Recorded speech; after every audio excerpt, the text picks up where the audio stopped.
নমস্কার বন্ধুরা, আপনাদের সকলকে স্বাগত জানাই আজকের এই প্রতিবেদনে এবং আজকের এই অত্যন্ত গুরুত্বপূর্ণ ভিডিওতে। দেখুন, রাজ্য সরকারি কর্মচারীরা বিভিন্ন নিউজ মাধ্যম থেকে এবং বিশেষ সূত্র থেকে পাওয়া খবর অনুযায়ী আপনাদের জন্য কি উঠে আসছে সেগুলো কিন্তু আজকের এই ভিডিওতে প্রমাণ সহ আপনাদের কাছে তুলে ধরবো। চলুন শুরু করা যাক। তাছাড়া রাজ্য সরকারি কর্মচারীদের বকেয়া মহার্ঘ ভাতা বা ডিএ মামলা আজ এমন এক সন্ধিক্ষণে এসে দাঁড়িয়েছে যেখানে একদিকে রয়েছে সুপ্রিম কোর্টের কড়া নজরদারি আর অন্যদিকে নতুন সরকারের প্রশাসনিক রদবদল। আপনাদের মনে এখন অনেক প্রশ্ন, তাই না, যে সত্যি কি আইনি জটিলতা কাটবে? নতুন সরকার কি সত্যি হকের টাকা মেটাবে, নাকি আবার সেই পুরনো হতাশার অন্ধকারে আবার কোনো আইনি জটিলতা সৃষ্টি করে সেটা আইনের মধ্যেই কিন্তু লুকিয়ে থাকবে? সেটাই কিন্তু আজকের এই ভিডিওতে আমরা আলোচনা করব। তাছাড়া আপনাদের সামনে রাখা প্রতিটি খবর এবং সুপ্রিম কোর্টের নির্দেশিকা, অষ্টম পে কমিশনের প্রস্তুতি এবং শিক্ষা দপ্তরের নতুন অর্ডার নিয়ে এমন বিস্তারিত তথ্য তুলে ধরবো আপনাদের সামনে, যেটা শুনলে আপনারা অনেকেই অবাক হবেন। চলুন শুরু করা যাক। তাই ভিডিওটি স্কিপ না করে শুরু থেকে শেষ পর্যন্ত দেখার অনুরোধ রইল এবং আপনাদের ভবিষ্যৎ কি হতে চলেছে এবং কোন জায়গায় দাঁড়াবে সেটাও কিন্তু আলোচনা করতে চলেছি।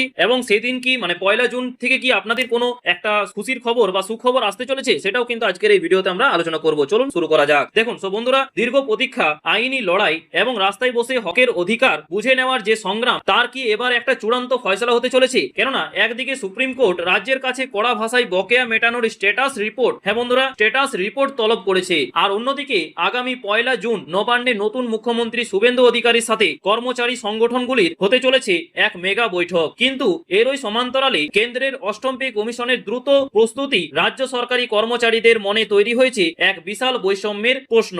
আজ আমরা কোনো জল্পনা নয়, সরাসরি অন স্ক্রিনে ডকুমেন্টস এবং বিভিন্ন নিউজ মাধ্যম থেকে কি উঠে আসছে সেটাই কিন্তু আপনাদের সামনে তুলে ধরবো। চলুন শুরু করা যাক। দেখুন, সবার প্রথমে আসি সুপ্রিম কোর্টের সবচেয়ে গুরুত্বপূর্ণ আপডেটটিতে। দেখুন, আপনারা স্ক্রিনে দেখতেই পাচ্ছেন যে সাম্প্রতিক পেপার কাটিং বুধবার শীর্ষ আদালতে বিচারপতি সঞ্জয় কারোল এবং বিচারপতি প্রশান্ত কুমার মিশ্রের বেঞ্চে ডিএ মামলার শুনানি ছিল। সেখানে আদালত রাজ্য সরকারের কাছে বকেয়া ডিএ মেটানোর বিষয়ে সরাসরি স্ট্যাটাস রিপোর্ট তলব করেছে।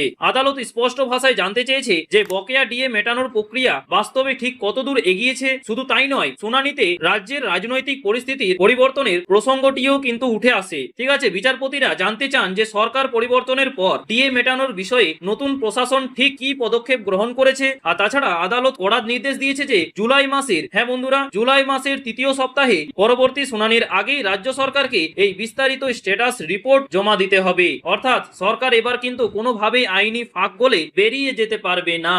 বন্ধুরা, যে আগে কি হতো, যে আইনি জটিলতার সৃষ্টি করতো এবং পাশ দিয়ে বেরিয়ে যেত, তাই না, কিন্তু সেটা কিন্তু আর হবে না। সেটাই কিন্তু নির্দেশ দেওয়া হয়েছে, স্ট্যাটাস রিপোর্ট চাওয়া হয়েছে। তাছাড়া আইনজীবীদের সওয়াল এবং আইনজীবী বিকাশ রঞ্জন ভট্টাচার্যের বক্তব্য কি সেটাও কিন্তু আজকের এই ভিডিওতে তুলে ধরছি। দেখুন, এর পরের অংশে এই মামলায় সরকারি কর্মচারীদের হয়ে সুপ্রিম কোর্টে সওয়াল করেছেন বিশিষ্ট আইনজীবী করুণানন্দী এবং বিকাশ রঞ্জন ভট্টাচার্য।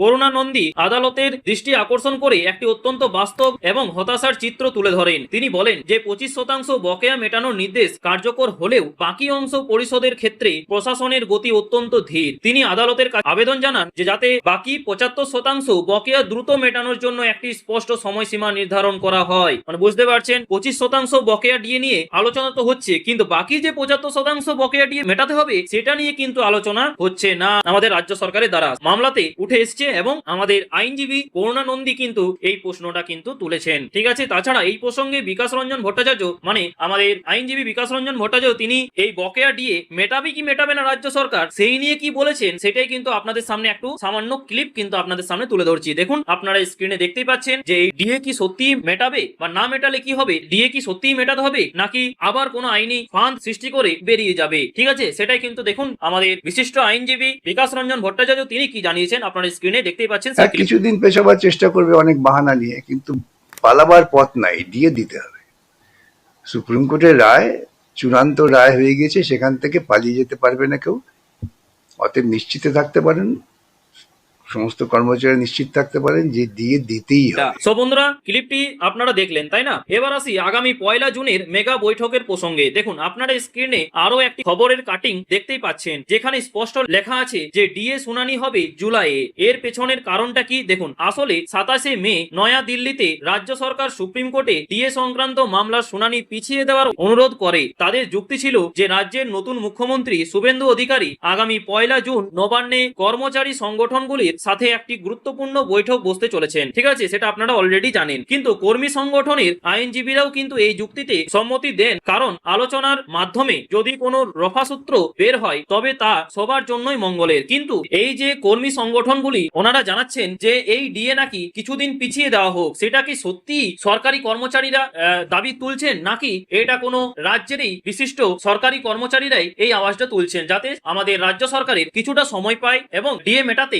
একটু সময় পায়, ঠিক আছে, এবং পরবর্তীকালে এই ডিএটা যাতে ওঠে ফান্ড বা সেই টাকা সেটা মিটিয়ে দেবে। সেটা আপনাদের কি মনে হয় অবশ্যই কিন্তু আপনারা কমেন্ট বক্সে জানাতে ভুলবেন না। সেটা কি সত্যি সরকার দ্বারা এটা পরিচালিত হচ্ছে যে না একটু কিছুদিন পিছিয়ে দেওয়া হোক এই ডিএ মামলা, এই ডিএ দেওয়া নিয়ে? সেটা আপনাদের কি মতামত অবশ্যই কিন্তু কমেন্ট বক্সে জানাতে ভুলবেন না, যে এটা কি সরকার দ্বারা পরিচালিত হচ্ছে নাকি এটা সত্যি সরকারি কর্মচারীদের আওয়াজ। তো বন্ধুরা, এই কারণেই কিন্তু শীর্ষ আদালত জানিয়েছে যে জুলাই মাসের দ্বিতীয় সপ্তাহ বা তৃতীয় সপ্তাহে পরবর্তী শুনানি হবে। আশা করা যাচ্ছে যে 1 জুনের এই বৈঠকে ডিএর বকেয়া, কেন্দ্রীয় হারে মহার্ঘ ভাতা প্রদান এবং ধাপে ধাপে বকেয়া পরিশোধের একটি স্পষ্ট রূপরেখা তৈরি হবে। যদি এই বৈঠক সফল হয় তবে জুলাইয়ে কিন্তু সুপ্রিম কোর্টে রাজ্যের দেওয়া স্ট্যাটাস রিপোর্টটি কর্মচারীদের পক্ষে অত্যন্ত পজিটিভ হবে। এটা তো আপনারা ডিএ নিয়ে শুনলেন। এরপর চলে আসি আপনাদের সেই প্রসঙ্গে যেটা হচ্ছে উঠে আসছে, সেটা হচ্ছে অষ্টম পে কমিশনের প্রস্তুতি বনাম রাজ্যের বঞ্চনা। দেখুন বন্ধুরা, যখন আমাদের রাজ্যের কর্মচারীরা ষষ্ঠ পে কমিশনের সামান্য বকেয়া ডিএর জন্য সুপ্রিম কোর্টের দিকে তাকিয়ে আছেন, ঠিক তখনই কেন্দ্রীয় সরকারের অষ্টম পে কমিশন অর্থাৎ 8 সেন্ট্রাল পে কমিশন কিন্তু